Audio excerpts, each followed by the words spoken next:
Hello everyone, thank you for tuning in today. My name is Christine San from the Research and Consultancy Department at OrangeTee and Thai. Welcome to OrangeTee Market Pulse. We aim to share some property insights and the latest market developments that may be of interest to you. Today, I'll be sharing with you the performance of the HDB resale market for the second quarter of this year.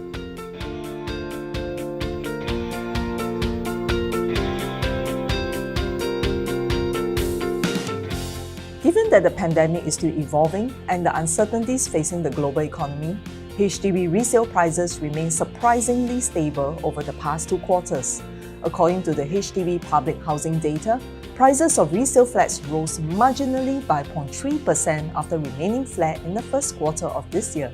The resale market managed to avoid a major price correction despite the onslaught of an unprecedented global health crisis.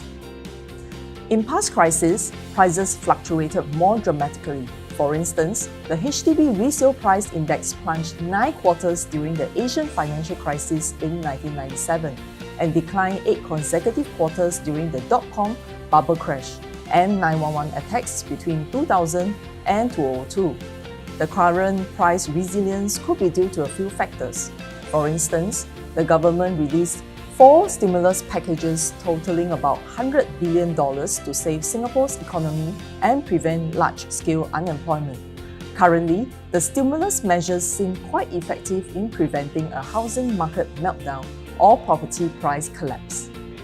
There are also other instruments in place, like the Mortgage Servicing Ratio or MSR, that limits the amount that homeowners can borrow. Well, on hindsight, these measures seem quite effective in preventing Singaporeans from over-leveraging. For those who encounter financial difficulties, they can apply to defer their loan repayments. Currently, we have not observed panic selling in the market. The measures could have prevented homeowners from selling their units at excessively low prices during the current crisis. In contrast, resale volume was more adversely affected. Last quarter, the number of transactions dipped by more than 40% when compared to the first quarter of this year. The sales volume hit a historical low in April and May due to the circuit breaker measures when all house viewings were barred. However, sales rebounded strongly in June once the measures were lifted. The number of rental applications declined by 9% last quarter. We observed more rental renewals in recent months as many foreign workers cannot return to their home countries or travel to other countries for new work assignments. Some employers have also arranged alternate housing for workers who were affected by the border lockdowns and were unable to commute daily from Malaysia. Although market sentiment was more subdued, the HDB resale market was not as severely affected as expected. Therefore, the road to recovery may not be a lengthy one. We may expect demand to gradually recover in the coming months. As more flats reach their MOP and are eligible for sale, the increasing supply of flats may continue to exert some downward pressure on prices. Hello everyone, thank you for tuning in today. I'm Christine San from the Research and Consultancy Department at OrangeTee and Thai. Welcome to OrangeTee Market Pulse. We aim to share some property insights and the latest market developments that may be of interest to you. Today, I'll be sharing with you the performance of the HDB market for the third quarter of this year.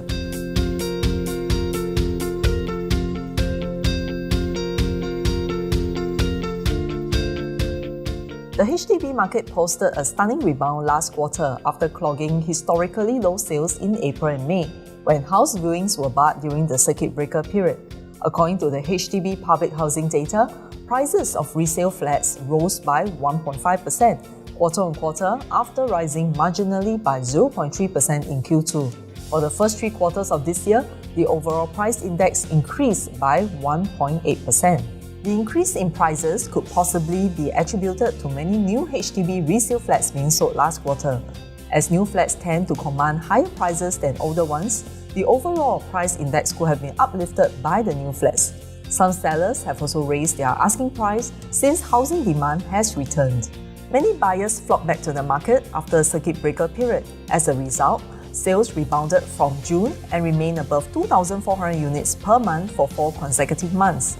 Last quarter, almost 8,000 flats were transacted, an increase of about 130% quarter-on-quarter. The strong sales indicate that demand for resale flats remain healthy in spite of the pandemic. Some demand could have been drawn from the BTO market, where many new flats are slated to be completed in 4 to 5 years' time, and the long waiting period may have driven some buyers to the resale market. Many BTO launches were also heavily oversubscribed, and unsuccessful candidates have to turn to the resale market as an alternative. The pandemic and economic uncertainties did not stop Singaporeans from upgrading this year. Last quarter, more than 2,000 new flats were sold. The new flats were below 10 years old. Many owners sold their flats immediately after MOP to lock in the returns quickly when their flats are still new. Many families upgraded to private homes or bigger flats in recent months. The number of rental applications continued to decline last quarter. For the first 3 quarters of this year, rents dipped 0.1%. Although rental demand from foreign workers have generally dropped due to the rising unemployment among foreigners and the strict border lockdowns, there were strong housing needs from some non-construction firms and Malaysian workers returning to work in Singapore after the border reopened in August. Some employers were also actively relocating their workers from dormitories to prevent them from being infected by the coronavirus. Well, many market watchers were expecting the property market recovery to be a long one. The HDB resale market has instead avoided a major price correction this year, and sales rebounded stronger than expected. Record low interest rates and the aggressive stimulus packages released globally may continue to prop up housing demand. We are cautiously optimistic that around 20,000 to 23,000 resale flats could be transacted this year. Prices may trend between 1.5% and 3.5% for the whole of 2020. Welcome to OrangeTee Market Pulse. I'm Christine San from the Research and Analytics Department at OrangeTee & Thai. This video aims to share some property insights and the latest market developments that may be of interest to you. Today, I'll be sharing the performance of the HDB resale market for the 4th quarter of 2020.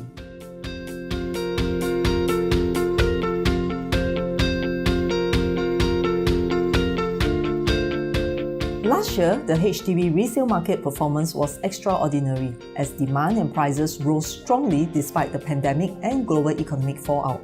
According to the HDB public housing data, prices of resale flats rose a third consecutive quarter to 3.1% last quarter.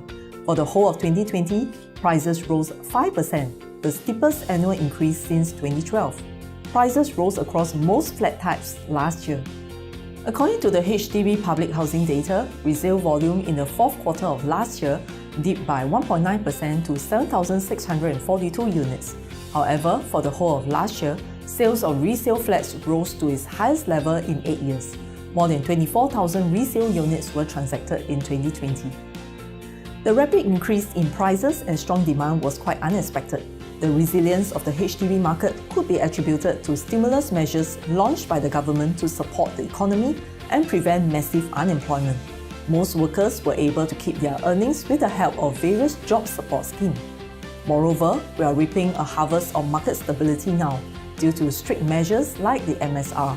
On hindsight, these measures have sown good seeds of financial prudence, which have prevented most buyers from over-leveraging. Despite the price hikes, the HDB market may still not be at risk of a housing bubble now. Prices of HDB resale flats are still 7.6% below the peak in Q2 2013. Speculative activities are rare, and many buyers were not over-leveraging in their property purchases. The pandemic had a more adverse impact on the rental market. The number of approved applications to rent out HDB flats dipped 19.5% last year, although the number rose slightly by 3.4% last quarter. Rents rose by 1.2% last year, but at a slower pace than the preceding year. Rents have also increased across most room types last quarter. Given that the accommodation budgets of some foreign expats have been reduced, some may continue to downgrade from private homes to flat renters. The number of overseas students entering Singapore have also grown over the past few months, propping up rental demand for flats that are located near international schools. Therefore, rents and rental demand may improve slightly this year. Prices and demand for resale flats are expected to rise further as the global economic outlook is likely to be more favourable this year. With mass vaccination being rolled out globally, the worst of the pandemic could be over by end of this year. The number of flats reaching MOP is expected to rise by 5.7%, which may lead to more transactions. We are optimistic that the HDB resale volume may increase further by up to 5% and prices may continue to rise between 2 and 5% in 2021. I hope this video has been useful to you. Please tune in to our other video series and visit our social media. And remember to like and subscribe to our channel. Thank you once again. I'm Christine Sun. See you in our next episode. Till then, take care and God bless.